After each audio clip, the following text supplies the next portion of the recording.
Good evening. Hope everybody's doing well tonight.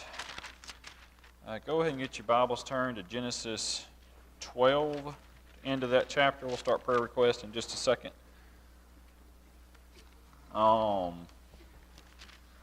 Tracy, of course, y'all know is my cousin, is not doing very well. So please keep her in your prayers right now. She did get to see Sarah graduate Sunday.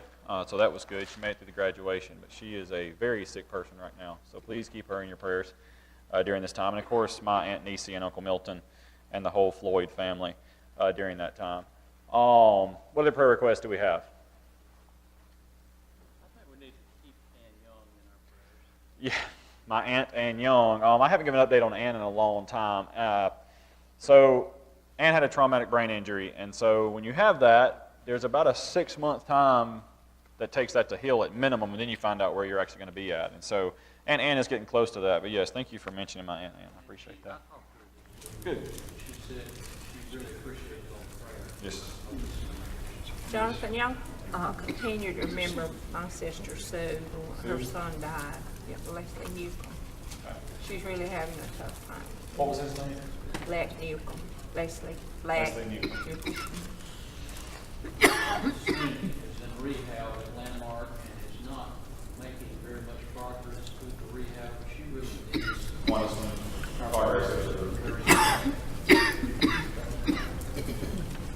John, the works next door to me, the office, Edward John, Sheriff McComb. Her mom, Mrs. King, I can't think of her first name, but she had a stroke and then she failed, and she's over in Memphis. We got her over to Memphis, and I don't know how much damage is done as far as the stroke. I think it's probably broke her leg. Somebody having to address the stroke. It's affected her. It's blinded her. She had a lot of other issues. And just continue to talk. Okay. How's he doing? On hospice? Is Edward Smith being mentioned? I have not heard Edward Smith's name yet. I also have a nephew that had a stroke. He's in the stroke unit at Tupelo. Okay. Your nephew is good. Josh Williams. Yes, Josh Williams. You have Anthony Williams. They've been attending with us for several weeks now. Y'all may know Josh because he's a kind of a Prentice County local boy. But anyways, or man, I guess I should say. But his daughter is, she had some type of heart defect. I'm not sure exactly what when she was born. We've talked about it because both of us have children that have, had heart defects. But anyways, she passed out at school and is wearing a heart monitor. But I haven't heard anything past that at this point. And then Annie Prince, yes, thank you, Kim. So when you're in the heart community, as we call it, when you have babies that have open heart surgery, you get to know people.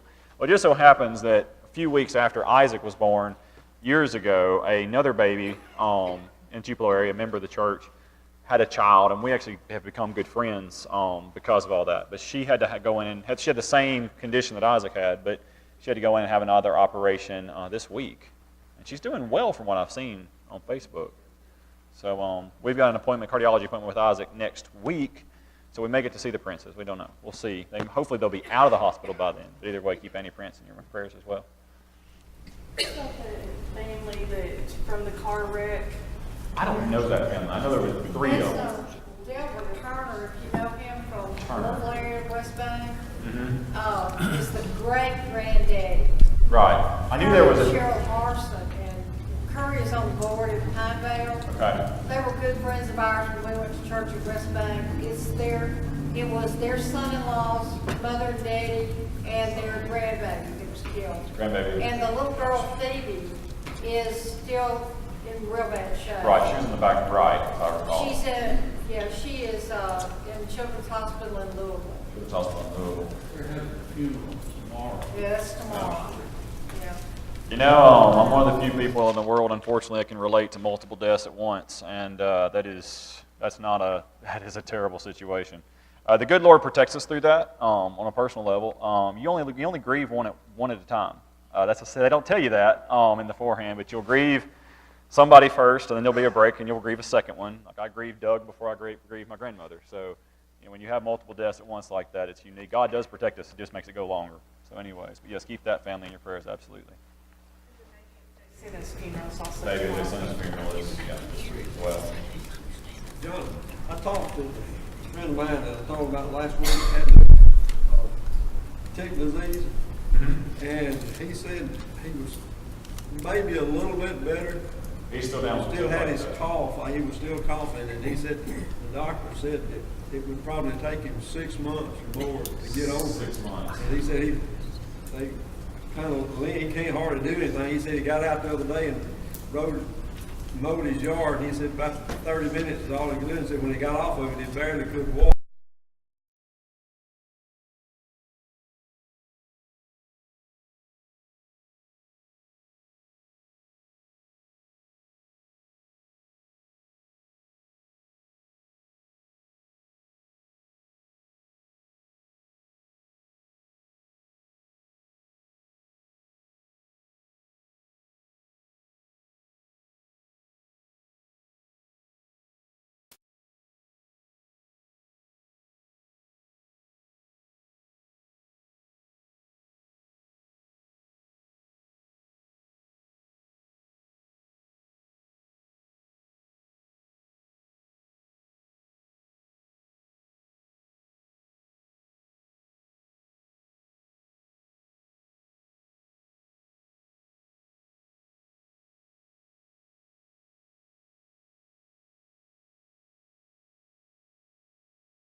And we pray all these things in your great and holy Son's name. Amen. All right. It's going to be Genesis chapter 12 is where we're going to actually pick up towards the end of Genesis chapter 12. Last week, we did a genealogy, right? And we love studying genealogies. That's our favorite thing to study in the Bible. But Jeremy came up to me after class, and he showed me a diagram, and it was basically a spin, I don't know if I'll be able to say it. It's basically a bunch of lines and how old people lived. But he pointed out something to me, and it kind of hit back with me right before I got up here to speak tonight. And so my math may not be perfect, so please go home and check me on this. But go back to chapter 12, verse 10, and look at how long Shem lived total. We know he was 98 when he got on the boat. We know he fathered his first child, or his first son that we know of, when he was 100. But how many years total did he live? Just look there in verse 11, at the end of verse 11. Because this really jumped out at me. How long did Shem live after he fathered Arpachshad? In chapter 11, verse 11. 500 years. Now, if you recall, I went through what my opinion is as to why we saw the significant shortening of lifespans right after the flood. I'm not going to reiterate all that tonight, but I want to draw your attention to one fact that it just really eluded me, and Jeremy mentioned it, and I was like, yeah, that makes sense. Then I really got to thinking about it, and I'm like, that's crazy. So I want you to put this into perspective real quick. Look at all the dates past Shem. Every date that's in every person that's in chapter 11. You've got Arpachshad, Shelah, you've got Eber, you've got Peleg, you've got Ru, you've got Serug, you've got Nahor, Terah, and then you have even Abram mentioned in there. If you add up all of those years of when they had each other, that comes up to 280 years, give or take a one, because I was doing that all in my head really fast, literally right before I got up here. So if that was 280 years till Abram came on the earth, how long did Shem live after Abram was born? So 500 minus 280 is... How long did Abram live? 175. We haven't covered that yet. Which meant Shem outlived his 7th great-grandson, if I did the count of the generations right, maybe his 8th. Could you imagine a life like that? That just really, like I said, Jeremy mentioned it to me last week, and then right before I got up here, I got to thinking about that, and I wish I had caught that whenever we did the genealogy, because it really draws into perspective how much shorter lives were getting at a rapid pace during that time right after the flood. But I want you to think that Shem actually saw the tower, lived during the time of the Tower of Babel. And I imagine, I would like to think Shem was like his father in the fact that he was trying to tell people, listen, you don't want to go down this road. They're like, you're just a crazy old man. Could you imagine the things that he saw and the things that as he saw humanity getting back into the thrones of sin, that he actually saw an earth destroyed because of, lived through it, and then all the way through at least 8 generations he lived through after he got off the boat. And he buried his son, his grandson, his great-grandson, his great-great-grandson, and so on down the line. Like, I could not imagine how much the world was different for him when he was growing up versus after the flood. And so, to me, Shem it's very sad to me to think that he had to bury that many people. You know, the only thing the biggest problem with growing old is you bury all of your friends and relatives, right? When you live to your 90s, you bury everybody. And so, could you imagine living to be 500? But just keep in mind, that's the only review we're going to do out of chapter 11 before we get into Abram. So Abram comes on the scene, and what is the promise to Abram? Several promises, but what's the big one everybody thinks of? He's going to be the father of many nations, and all you, the families of the earth, are going to be blessed. What? Yeah, they will be the sons of the earth. The one in chapter 12 is, another part is, people that bless you, I'm going to bless, and people that talk bad about you or dishonor you, I'm going to dishonor. And so, Abram, we know, had a brother die very young, and he ends up taking over Lot, and that's where we're going to pick up in the story today. But his father decides that they're going to leave the area they're at, and they're going to go to Canaan. But they don't quite get there. They stop in Haran, and when they get there, his father dies.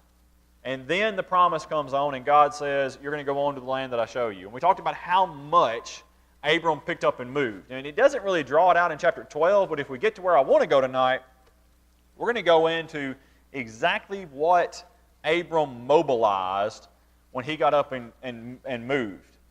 And so it sounds simple that he got up and left and started going somewhere. But this man basically moved a very small city, picked it up, and just started walking through the desert with it.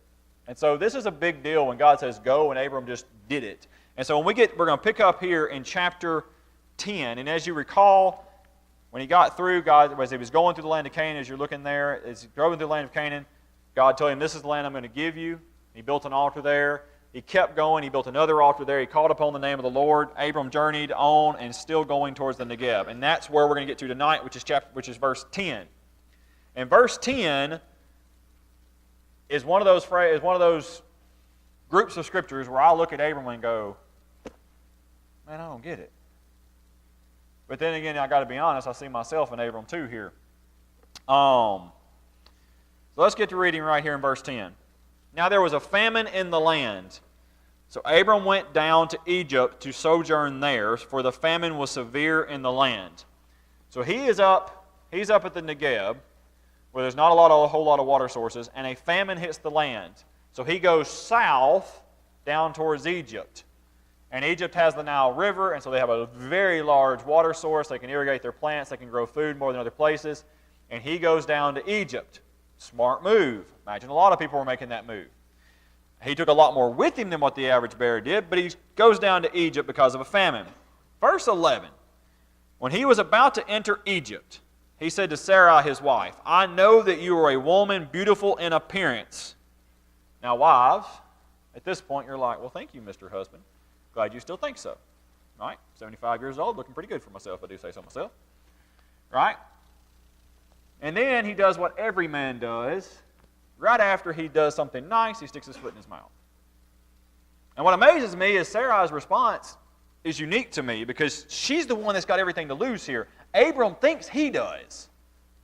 Right? But women, I want you to put yourself in Sarai's shoes right here and listen to what your good dear friend and your good husband is fixing to do to you. Sarah, you are beautiful. Verse 12. And when the Egyptians see you, they will say, this is his wife. They will kill me, but they will let you live. Okay? So say you are my sister, that it may go well with me because of you, and that my life may be spared for your sake. So what is his argument here? His argument is, you are so beautiful, the Egyptians are going to take you and make you their own wife. So much so, they're going to kill me when we get there.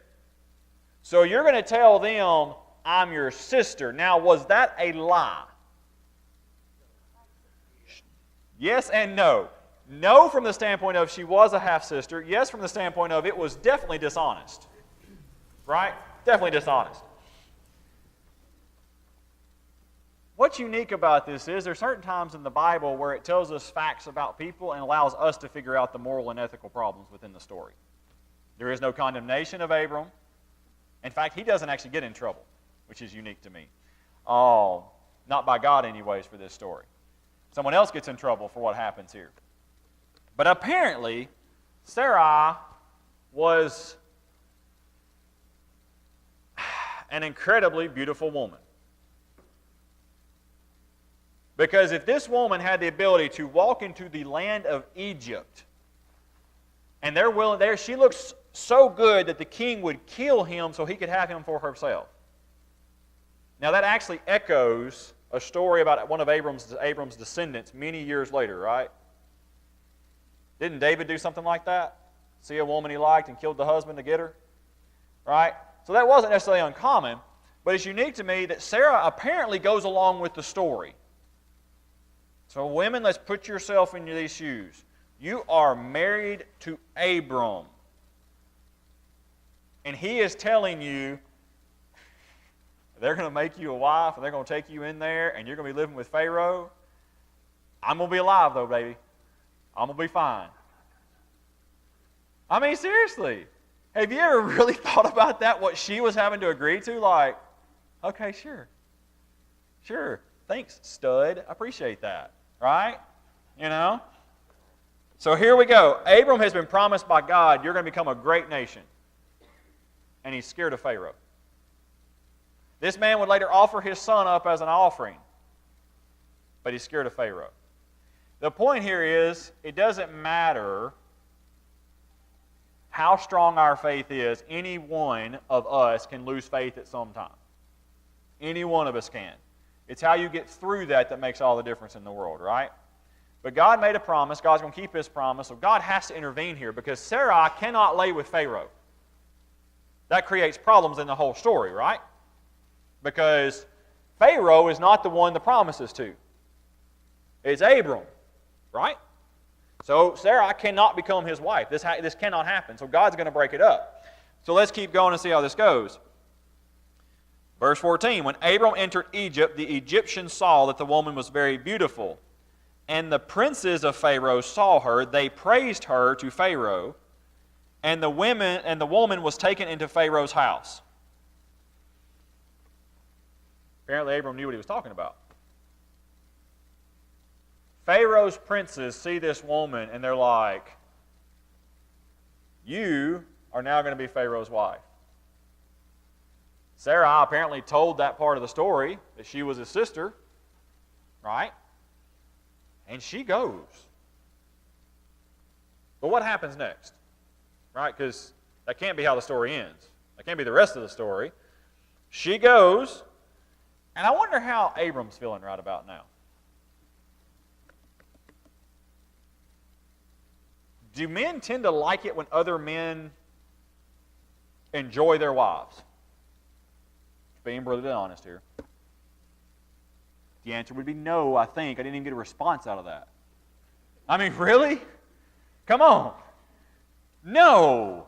Monogamy is something that all men, I don't know where God put it in our core exactly, actually I do, but anyways, God put that in us, and I think it's a reflection of Him, and the fact that God is a jealous God, and men are jealous when women are with other men that they are with.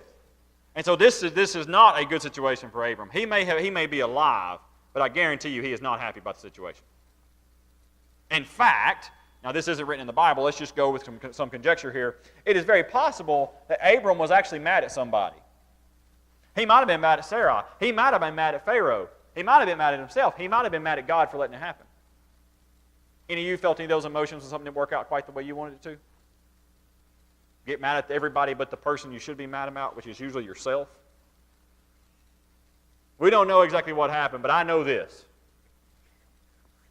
If some dude came and got my wife, decided to make her his wife, and I didn't have any say-so in the matter, I wouldn't be happy about it. Okay? It's that simple. So, what happens? Verse 16. And for her sake he dealt well with Abram. So he was nice to the brother, right? You got to be good to the family if you're going to marry this person, right? You got to be nice to them. So he dealt nice with Abram. And he, this is actually referring to Abram, had sheep, oxen, male donkeys, male servants, female donkeys, and then a word that blows everyone's minds because it doesn't fit. And camels. Now, why in the world would I draw out the fact that he had camels as a weird thing? Anybody got any guesses? In today's world, it'd be like having a limousine. It's a good way of putting it, but it's similar to having a limousine. This is something that only extraordinarily wealthy people would have. In fact, they did not believe until relatively recent times that camels were even domesticated at this point in history. So the fact that he had domesticated camels, not just a camel, is a unique fact about Abram. Now they do know when that fact that used to be used to dispute the biblical account here has now been disproven. We actually know that there were domesticated camels. They were just only for the uber rich, as we would call them. And so the fact that Abram had camels, when I say that he picked up and moved a small village, sheep, oxen, donkeys, male and female servants, female donkeys, and camels. Now, I used to work on Granddad's farm, yes? Was his journey into Egypt directed by God, or because he was trying to take over his own? Okay, that's a great question. And I'm glad you asked it, okay? Because I wanted to touch on that, but I think I have time, so now I have to touch on it. Okay, so where was Abram told to go? Let's review that real quick. What did God tell him? You go where? The land that I will show you. What land did God show him? Canaan.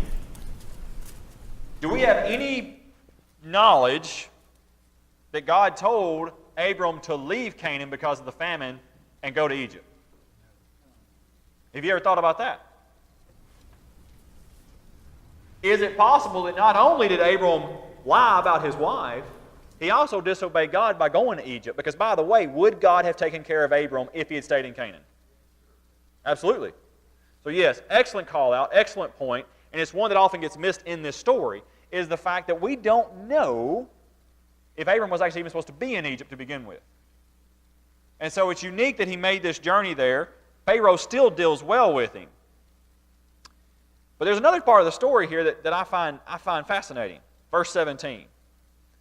But the Lord afflicted Pharaoh and his house with great plagues because of Sarai, Abram's wife.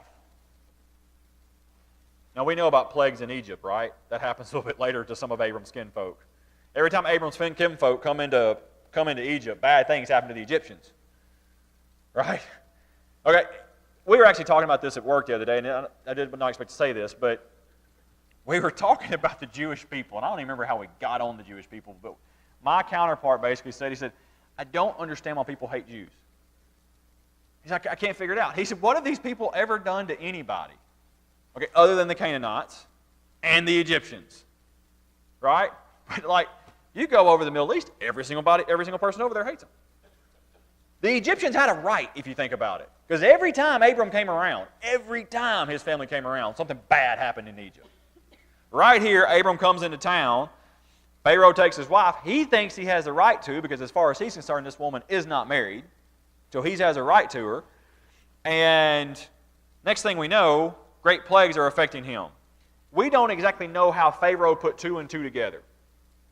We don't know if it was a drawn-out situation where, they're planning the wedding ceremony and everything's going wrong, and then the frogs hit, and all this other stuff happens, and terrible things are going on, and he finally goes, you know what, ever since that woman showed up, it has been terrible here.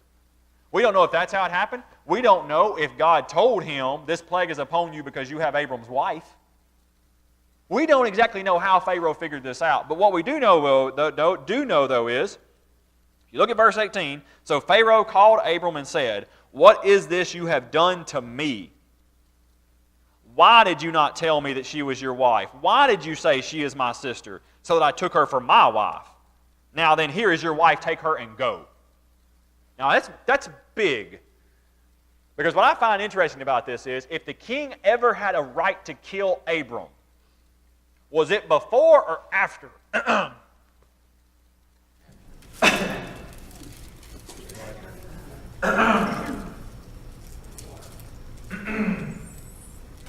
I think I just want the vocal cord. It happens. It happens. Did he take Sarah as his wife? You want that? Did the Pharaoh take Sarah? He didn't take her as his wife. He took her to be his wife. Now, whether or not they actually ever became husband and wife, I don't believe they did. So I know that because of the way the Bible spells this out. We really don't know if she wasn't married to him. Right. We know this, that he took her to be his wife. Past that, we don't know exactly when I don't think she ever became a husband, a wife to him. I need a peppermint, honey. Yes, there was. Right, and when Pharaohs got married, it was a big ordeal. It was a big ordeal. So that's why I don't believe it. I don't believe that she actually became his wife. He took her to become his wife. And back then, being betrothed was almost the same as being married. Thank you, sir. It was funny, I told my wife right before I got up here, I said, I need a peppermint. I didn't bring one tonight.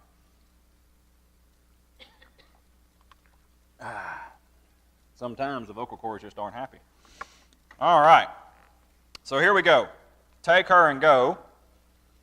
So Pharaoh had a choice at this point, and if anything, if there was ever a time that he had a right to really punish Abram, it was right here. And you can hear the anger in his voice. You take her and go. Get out of my country.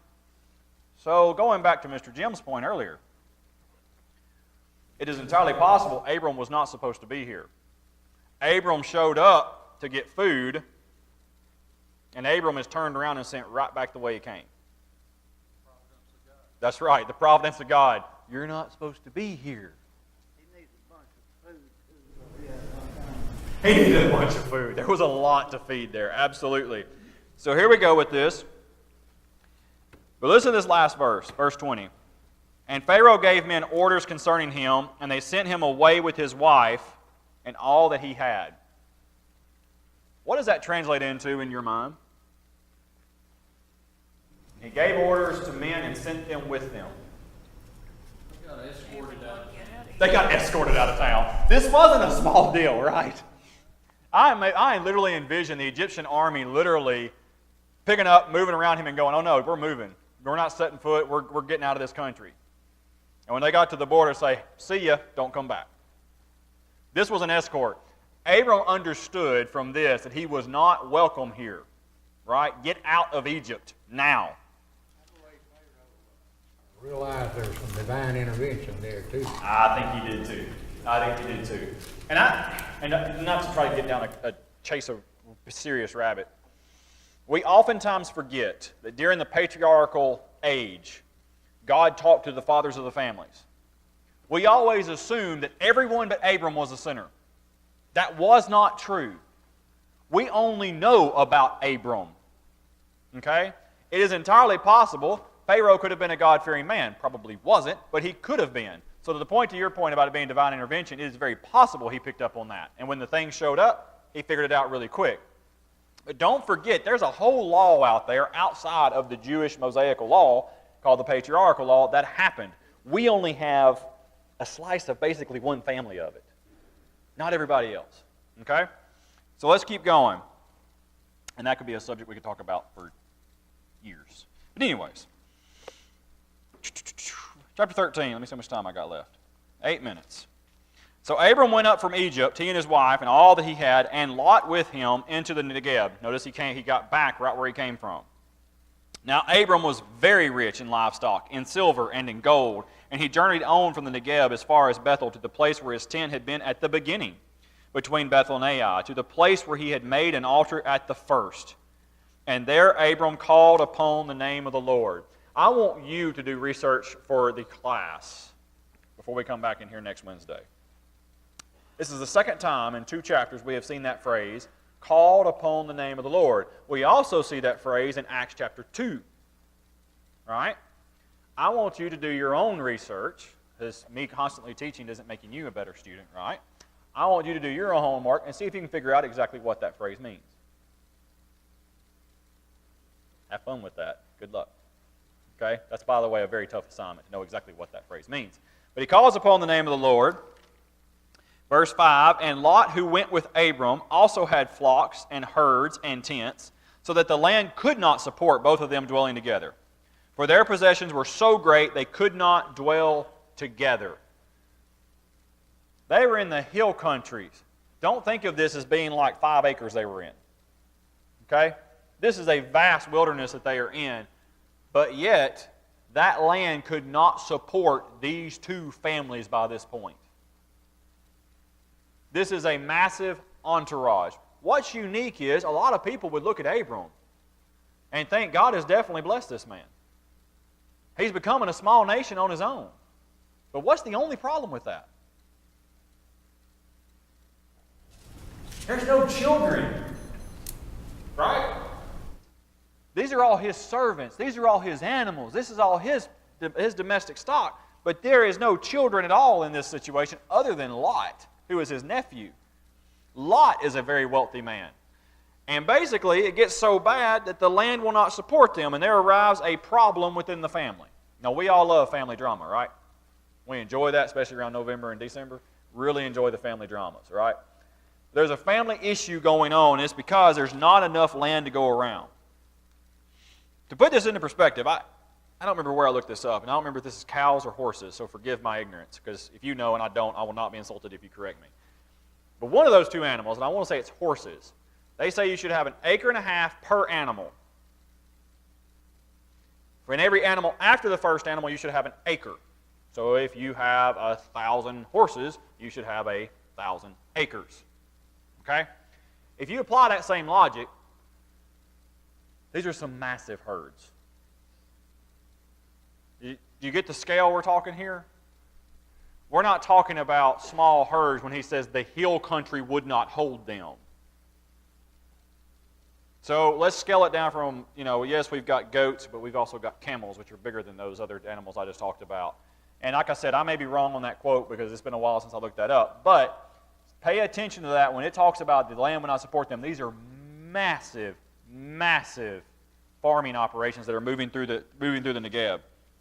So he goes through here, verse 7, and there was strife between the herdsmen of Abram's livestock and the herdsmen of Lot's livestock at the time the Canaanites and the Perizzites were dwelling in the land. There's a funny ritual, or there used to be a funny ritual way back in the day whenever we would go dove hunting. And the ritual was there were certain parts of the field that birds tended to fly a little bit better on.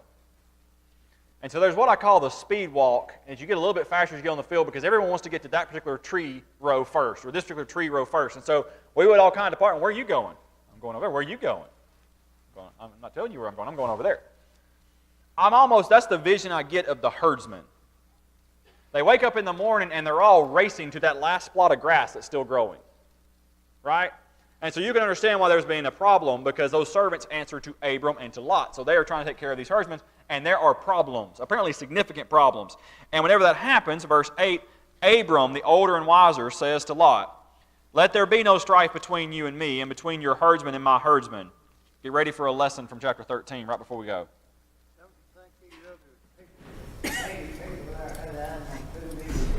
Very likely. Very likely. For we are kinsmen. Is not the whole land before you? Separate yourself from me. If you take to the left hand, then I will go to the right. Or if you take the right hand, I will go to the left. What's the lesson I'm going to give you out of chapter 13? Any ideas? Not hard.